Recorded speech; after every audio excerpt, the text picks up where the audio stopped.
नमस्कार दोस्तों, फिर से स्वागत है हमारे YouTube चैनल मोटिवा वाइब में। तो चलिए आज की इस कहानी को और बढ़ते हैं। भिक्षु हर दिन तथागत से कहता, मैंने मन को जीत लिया है, अब यह मुझे विचलित नहीं कर सकता। तो एक दिन गौतम बुद्ध ने कहा, ठीक है, तुम दक्षिण दिशा में भिक्षा मांगने जाओ, यही तुम्हारी आखिरी चुनौती है। फिर अगले दिन ही भिक्षु ने व्याकुल होकर कहा, मुझसे बड़ी गलती हुई, लेकिन अब मैं दोबारा उस दिशा में भिक्षा मांगने नहीं जाऊंगा। यह कहानी शुरू होती है जब एक बड़े प्रदेश का राजकुमार अपना राज्य महल सब कुछ त्याग कर बौद्ध संघ में शामिल हुआ।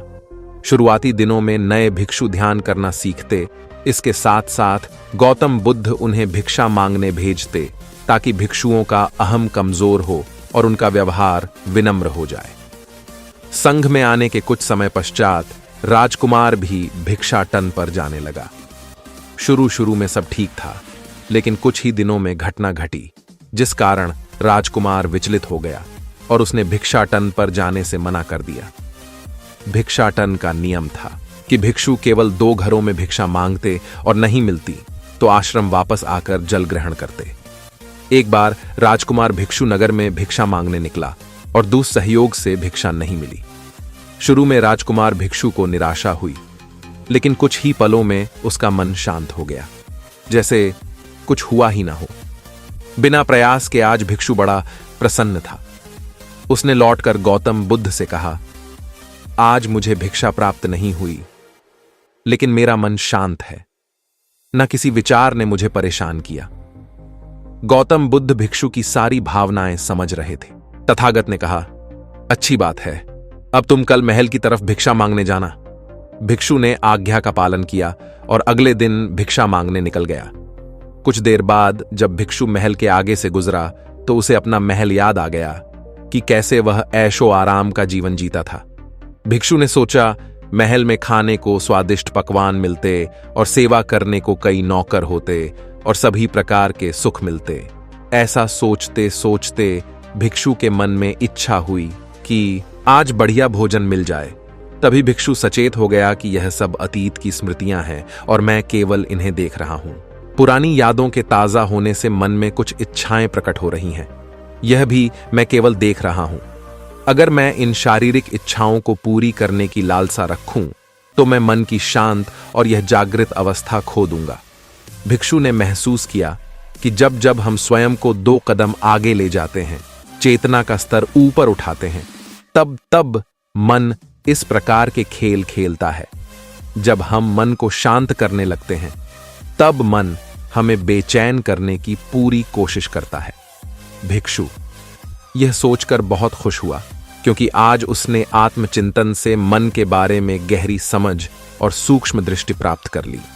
भिक्षु ने आश्रम आकर गौतम बुद्ध को सारी बात बताई और कहा, तथागत, आज मुझे आपकी कृपा से सूक्ष्म दृष्टि प्राप्त हुई। मन हमें बार बार इच्छाओं में उलझाना चाहता है। महल को देखकर मुझे भी पुराने सुखों का स्मरण हो आया, लेकिन आज भी विचार मुझे छू नहीं पाए। गौतम बुद्ध ने कहा, अच्छी बात है, कल नगर की दक्षिण दिशा में जाना, वहां एक हवेली है, वहां मन और विचारों पर उपदेश देकर आना। भिक्षु बहुत खुश हुआ। आज वो जल्दी जल्दी चल रहा था, क्योंकि वो उपदेश देने जा रहा था। पर दोस्तों, इस बार की यात्रा भिक्षु पर भारी पड़ने वाली थी। कुछ ही देर में भिक्षु हवेली पहुंचा और भिक्षा के लिए आवाज लगाई। आवाज सुनकर एक सुंदर युवती बाहर आई। भिक्षु ने सोचा कि इस युवती की सुंदरता को देखकर मेरे मन में कोई विचार नहीं आना चाहिए, क्योंकि मेरा यहां आने का प्रयोजन तो इसको उपदेश देना है। युवती ने भिक्षु को प्रणाम किया और कहा, आइए, पहले भोजन ग्रहण कीजिए। भिक्षु ने भोजन किया, फिर सोचा कि उपदेश देने से पहले थोड़ा आराम कर लेता तो अच्छा होता। भिक्षु यह सब सोच ही रहा था। इसी बीच युवती ने कहा, श्रीमान, आपने अभी अभी अन्न ग्रहण किया है, अब थोड़ा आराम कर लीजिए, फिर उपदेश शुरू करना। यह सुनते ही भिक्षु सतर्क हो गया। जो योजना वह मन में बना रहा था, यह महिला वह सब बिन बताए करती जा रही थी। भिक्षु ने सोचा, यह सब संयोग है, यहां लोग भोजन के बाद आराम करते होंगे। फिर भिक्षु आराम करने लेट गया और विचार करने लगा कि महिला कितनी समझदार है और इसकी सुंदरता बेजोड़ है। अगर मैं राजकुमार होता तो ऐसी ही स्त्री के साथ विवाह करता। भिक्षु के मन में ऐसे ही कुछ विचार चल रहे थे। इतने में युवती फिर से आई और बोली, अगर आप राजकुमार होते तो मुझे उपदेश कैसे रहते? भिक्षु जी, आप तो मुझे उपदेश देने आए थे ना। युवती का इतना कहते ही भिक्षु को स्पष्ट हो गया कि युवती तो मन पढ़ सकती है। भिक्षु घबरा गया और हाथ जोड़कर पूछा, क्या आप मेरा मन पढ़ सकती हैं? युवती ने कहा, क्षमा कीजिए, ध्यान करते करते मेरा मन शांत हो गया है, इसलिए बड़ी आसानी से मुझे दूसरों के विचार अपने आप महसूस हो जाते हैं, उनकी भावनाएं समझ आ जाती हैं। जब भिक्षु ने सुना तो उसके पैरों तले जमीन सरक गई। फिर बिना कुछ बोले भिक्षु तत्काल आश्रम की ओर चल पड़ा। रास्ते में चलते हुए भिक्षु का दिमाग फटा जा रहा था। उसकी बेचैनी बढ़ गई थी। भिक्षु खुद को कोसने लगा कि मेरे मन में युवती के लिए ऐसे विचार क्यों आ रहे थे। उसने मेरे बारे में क्या सोचा होगा? अगर यह बात लोगों को पता चलेगी तो लोग भिक्षुओं और संघ के बारे में क्या सोचेंगे? आज भिक्षु बहुत लज्जत महसूस कर रहा था और वह थोड़ी ही देर में आश्रम पहुंच गया। जब भिक्षु गौतम बुद्ध के सामने पहुंचा तो तथागत ने देखा कि उसके चेहरे की रौनक जा चुकी है।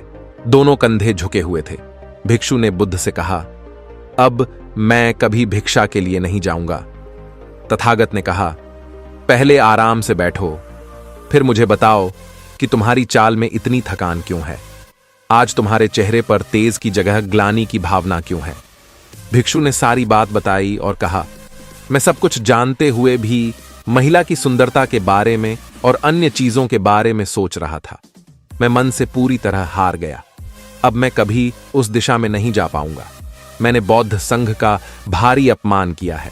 गौतम बुद्ध ने कहा, सबसे पहली बात, परेशानी को बढ़ा चढ़ाकर मत सोचो। अगर कुछ बुरा हो जाए तो एकदम से यह मत सोचो कि सब खत्म हो गया। बिना सोचे निष्कर्ष पर मत जाओ। दूसरी बात, ध्यान दो कि कहीं तुम नकारात्मक विचारों के साथ अतिशयोक्ति करने वाले शब्दों का प्रयोग तो नहीं कर रहे। जैसे मैं हमेशा हारता हूं, जीवन में कुछ नहीं बचा। मैं मन से पूरी तरह हार गया। मेरे साथ कोई नहीं है, क्योंकि ऐसा करने से मन अति भावुक और विचलित हो जाता है और नकारात्मक विचारों के चक्र में फंसा रहता है। तथागत के शब्दों से राजकुमार भिक्षु के मन को सांत्वना मिली। भिक्षु ने पूछा, अगर मैंने अपने मन को जीत लिया था तो फिर मन ने मुझे परेशान क्यों किया? गौतम, बुद्ध ने कहा, सबसे पहले यह समझो कि विचार पैदा कैसे होते हैं। पहले बाहर कुछ हुआ, फिर उस घटना के प्रति अंतर्मन ने प्रतिक्रिया की। इस कारण शरीर में भावना या सनसनी पैदा हुई। फिर इस सेंसेशन या फीलिंग के प्रति तुम्हारे सचेत मन ने यानी कॉन्शियस माइंड ने प्रतिक्रिया की। इस आखिरी स्टेप को हम विचार कहते हैं।